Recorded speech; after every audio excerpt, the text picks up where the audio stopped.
ओम नमः शिवाय। दोस्तों, आपका हमारे चैनल पर स्वागत है। आज के इस कार्यक्रम में हम आपको जानकारी देने वाले हैं ग्रहों के सेनापति मंगल 3 अप्रैल 2025 को अपना राशि परिवर्तन करने जा रहे हैं।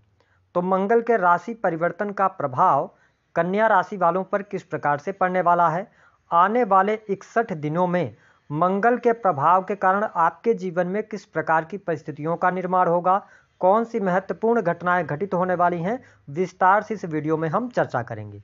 तो चलिए वीडियो की शुरुआत करते हैं, लेकिन उससे पहले यदि आप चैनल पर पहली बार विजिट कर रहे हैं तो चैनल को सब्सक्राइब कर लीजिएगा, नोटिफिकेशन बिल को ऑन कर लीजिएगा। वीडियो पसंद आए तो लाइक और शेयर जरूर कीजिएगा। देखिए कन्या राशि वालों, जब हम मंगल ग्रह की बात करते हैं तो हमारे ज्योतिष शास्त्र में मंगल को मंगलकारी ग्रह के रूप में भी देखा जाता है।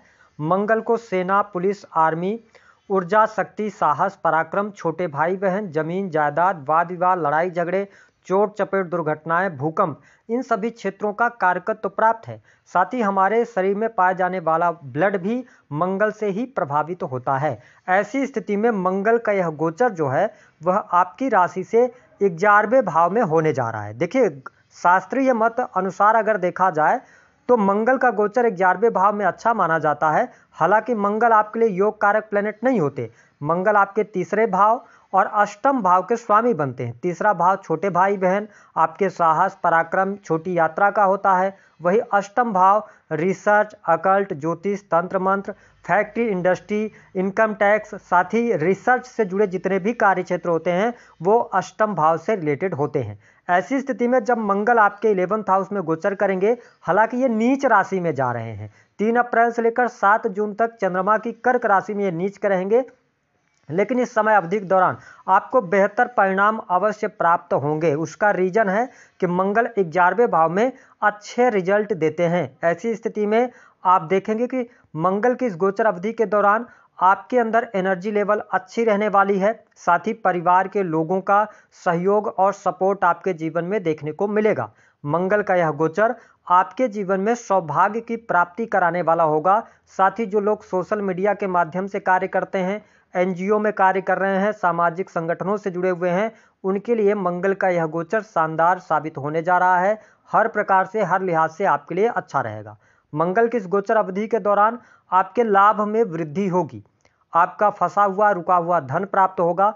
मंगल तीसरे के स्वामी होकर जब 11th हाउस में गोचर कर रहे हैं तो ऐसे कन्या लग्न अथवा कन्या राशि के जातक जो बिजनेस, व्यापार से जुड़े हुए हैं, जिनका व्यापार ट्रांसपोर्टिंग का है या आपका व्यापार ऐसा है जहां पे आपको छोटी छोटी यात्राएं करनी पड़ती हैं, तो उन यात्राओं से लाभ भी आपको देखने को मिलेगा। कार्य व्यवसाय में आपको सफलता प्राप्त होगी। छोटे भाई बहनों का सपोर्ट करते आप नजर आएंगे। छोटे भाई बहनों से भी लाभ की संभावनाएं बनती हैं। हालांकि इस समय अवधि के दौरान थोड़ा सा अपने रिश्ते पर ध्यान देने की आवश्यकता रहेगी। कन्या लग्न और कन्या राशि वालों के लिए भाग्य का सहयोग मिलेगा। धर्म कर्म के प्रति आप में रुचि जागृत होगी। जो लोग एजुकेशन के फील्ड से जुड़े हैं, किसी भी प्रकार के कम्युनिकेशन से जुड़ा हुआ कार्य कर रहे हैं, उनके लिए लाभकारी समय अवश्य देखने को मिलेगा। समाज के अंदर प्रतिष्ठा बढ़ेगी, ठीक है, मान सम्मान मिलेगा।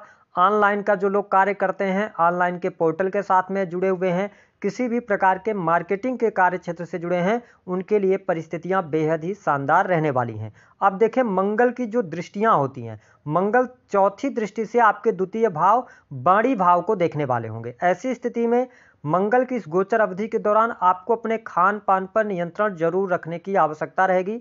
हालांकि मंगल की दृष्टि जहां पर पड़ती है वहां पर यह प्रोटेक्टिव बन जाती है। यह दृष्टि ऐसी स्थिति में आपका जो बैंक बैलेंस है, आप देखेंगे बैंक बैलेंस में वृद्धि होगी। आपके खर्चों में कमी देखने को मिलेगी। पैसे से पैसा बनाना, पैसे को जोड़कर रखना या लॉन्ग टर्म की इन्वेस्टमेंट भी आपके लिए फायदेमंद साबित होगी। आपकी वाणी प्रभावशाली इस समय अवधि के दौरान रहने वाली है। साथ ही कुटुंब, परिवारजनों के साथ में आपको टाइम स्पेंड करने का मौका मिलेगा। सेकंड हाउस, देखिए द्वितीय भाव के अंदर जब मंगल की चौथी दृष्टि जा रही है तो निस्संदेह 3 अप्रैल 2025 से लेकर और 7 जून 2025 तक आपके घर में कोई मांगलिक कार्यक्रम जरूर होगा। शादी विवाह से रिलेटेड या इसके अतिरिक्त कोई धार्मिक आयोजन हो सकता है। ऐसी स्थिति दिखाई दे रही है कन्या लग्न या कन्या राशि वालों के लिए। सेकंड हाउस पर जब मंगल की दृष्टि है तो जो लोग वाणी से रिलेटेड कार्य करते हैं, ठीक है, उनको भी अच्छा खासा लाभ मिलेगा। कमीशन से जुड़े कार्य, है ना, अच्छा आप लाभ प्राप्त करने में सफल होंगे। अब देखिए मंगल की जो दृष्टि है सातवीं, वह मकर राशि को देखेंगे, अपनी उच्च राशि को देखेंगे सातवीं दृष्टि से। तो पंचम भाव पर जब दृष्टि पड़ रही है तो देखिए इस समय अवधि के दौरान कन्या राशि वालों संतान के प्रति प्रेम आप दिखाएंगे, संतान के प्रेम में भाव विभोर होंगे आप, संतान से अति प्रेम होगा, संतान के बारे में चिंता करते आप नजर आएंगे, उनके करियर को लेकर, ठीक है, उनकी पढ़ाई लिखाई को लेकर। तो संतान की स्थिति यहां पर बेहतर दिखाई दे रही है, ठीक है। लेकिन सातवीं दृष्टि जब यहां पर पड़ रही है तो आप थोड़ा सा ओवर थिंकिंग कर सकते हैं, आप ऐसा महसूस करेंगे कि संतान की परवरिश में आपकी तरफ से कोई कमी न रह जाए, इस तरीके के भाव आपके लिए उत्पन्न होंगे। वही मंगल जब उच्च राशि को देख रहे हैं, मकर राशि को देख रहे हैं, तो प्रेम संबंधों में भी अनुकूलता देखने को मिलेगी, प्रेम में आपको ताजगी महसूस होगी। हालांकि प्रेमी प्रेमिकाओं के बीच में मंगल के प्रभाव के कारण, क्योंकि मंगल आपके लिए योग कारक प्लेनेट नहीं है, तो थोड़ा बहुत ऊपर नीचे स्थिति होगी, ठीक है, मिसअंडरस्टैंडिंग क्रिएट हो सकती है। आपका जो पार्टनर होगा ओवर पजेसिव होगा आपको लेकर, और आप स्वयं कन्या राशि वाले हैं तो ओवर पजेसिवनेस आपको इस समय अवधि के दौरान देखने को मिलेगी। तो कहने का यह मतलब है कि प्रेम संबंध के मामलों के लिहाज से भी समय अच्छा है। हालांकि जो लोग प्रेम विवाह करना चाहते हैं उनको थोड़ा सा ध्यान देकर चलने की आवश्यकता रहेगी। जो माताएं बहनें कन्या लग्न अथवा कन्या राशि की हैं तो थोड़ा सा यहाँ पर अगर आप गर्भवती हैं तो थोड़ा ध्यान रखिएगा, मिसकैरेज होने की संभावनाएं बढ़ जाती हैं, ठीक है, या कुछ न कुछ दिक्कत होगी। तो अपने खान पान को, जैसे मैंने शुरुआत में ही कहा, वाणी भाव पर जब मंगल की दृष्टि पड़ रही है तो खान पान को नियंत्रित कीजिएगा, ठीक है, थोड़ा ऑयली चीज़ों से बचिएगा, है ना, चटपटे खाने से बचिएगा, तो आपके लिए ज़्यादा सूटेबल रहेगा। थोड़ा आपको अपना केयर तो करना पड़ेगा। मंगल की जो आठवीं दृष्टि है, देखिए मंगल की जो आठवीं दृष्टि होती है ये कहीं ना कहीं से व्यक्ति के जीवन में बाधा उत्पन्न करती है, ठीक है। तो ऐसी स्थिति में जब मंगल छठे भाव को देख रहे हैं आठवीं दृष्टि से, जहां पर कुंभ राशि आती है, शत्रु राशि को ये देख रहे हैं, तो इस समय अवधि के दौरान कोशिश ये करना है कि आपको वाद विवाद लड़ाई झगड़े से दूरी बनाकर रखना है। वैसे भी कन्या लग्न अथवा कन्या राशि के आप हैं तो बहुत ही कैलकुलेटिव होते हैं, बहुत समझदार होते हैं, ठीक है, लोगों को साथ में लेकर चलने की आदत होती है, काफी मेहनती होते हैं आप। लेकिन यहां पर क्या होगा ना कि जब कुंभ राशि पर इनकी आठवीं दृष्टि है और सप्तम के स्वामी शनि जो है ना वो राहु के साथ युति में है, ऐसी स्थिति में 18 मई तक तो रहेंगे युति में, तो ऐसी स्थिति में थोड़ा सा ये ध्यान दीजिएगा कि किसी भी प्रकार के वाद विवाद लड़ाई झगड़े कोर्ट कचहरी आदि के मामलों से आप दूरी बनाकर रखेंगे तो अच्छा रहने वाला है। वही कार्य क्षेत्र की जो लोग नौकरी कर रहे हैं, विशेष तौर पर मेडिकल लाइन हो गया, ठीक है, किसी भी प्रकार के कंस्ट्रक्शन लाइन से भी आप जुड़े हुए हैं, ठीक है, तो आपके लिए परिस्थितियां ठीक है। लेकिन अगर आप प्राइवेट सेक्टर के अंदर, टेक्निकल फील्ड के अंदर है, आईटी फील्ड के अंदर है, ठीक है, तो आपको ध्यान रखना है कि नौकरी में परिवर्तन की तरफ नहीं बढ़ना है। अगर आप परिवर्तन करते हैं तो फिर कहीं ना कहीं से आपको चुनौतियों का सामना करना पड़ सकता है, इस पर आपको थोड़ी सी ध्यान देकर चलने की आवश्यकता है। ऐसी स्थितियों के साथ में आप ध्यान रखें कि इस समय अवधि के दौरान आप कर्ज वगैरह ना लें, लोन लेकर कोई कार्य व्यवसाय की शुरुआत ना करें। इस समय को जैसा चल रहा है वैसे निकालने का प्रयास करेंगे तो अच्छा रहेगा। लेकिन दाम्पत्य जीवन के लिहाज से यह समय अच्छा नहीं रहेगा, वैवाहिक जीवन में उठापटक की स्थिति बन सकती है, जीवन साथी के साथ में वाद विवाद की स्थिति।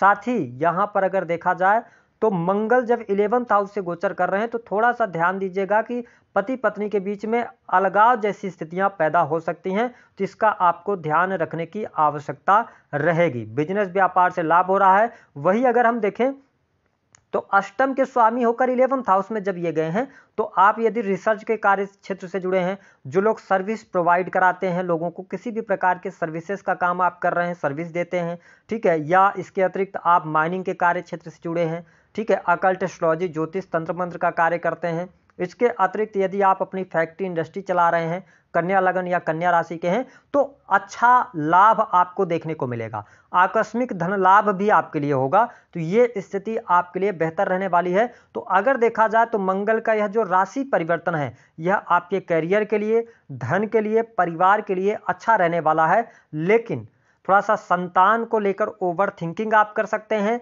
वाद विवाद लड़ाई झगड़े से आपको बचने की आवश्यकता है, कर्ज लेकर किसी भी प्रकार के बड़े कार्य व्यवसाय की शुरुआत नहीं करना है, और वाहन चलाते समय थोड़ी सावधानी रखिएगा। हालांकि मंगल जब 11th हाउस से गोचर कर रहे हैं तो वाहन में थोड़ा बहुत स्क्रैच वगैरह की संभावनाएं बढ़ जाती हैं, बाकी कोई बहुत बड़ी निगेटिव स्थिति नहीं बनेगी। तो उपाय क्या करना, देखिए कन्या लग्न और कन्या राशि वालों, अपने गुरुओं का आप सम्मान कीजिए। आप ये कोशिश करें कि आपके शब्दों से किसी को नुकसान न पहुंचे, कोई व्यक्ति आहत न हो। पहली बात ये ध्यान रखें। दूसरी बात ये ध्यान रखना है कि इस समय अवधि के दौरान आप किसी भी व्यक्ति को पैसा मत दीजिएगा, क्योंकि अगर आपने पैसा दिया तो वो पैसा आपको मिलने में दिक्कत होगी। और लॉन्ग टर्म की अगर देखा जाए तो लॉन्ग टर्म की अवधि के लिए कोई निवेश करना चाहते हैं तो फिक्स डिपॉजिट की तरफ जाइएगा। ऐसे कार्य क्षेत्र में या ऐसी चीजों में पैसा इन्वेस्ट कीजिएगा जहां पर रिस्क कम हो, रिस्क आपको ज्यादा नहीं लेना है। हनुमान चालीसा का पाठ कीजिए, है ना। और इसके साथ में लाल वस्त्रों का प्रयोग से आपको बचना है इस समय अवधि के दौरान, क्योंकि मंगल की स्थिति गड़बड़ है। हालांकि लाभ भाव में ठीक है, लेकिन नीच राशि में है। और आप लाल फलों का दान कर सकते हैं, इससे आपको लाभ जरूर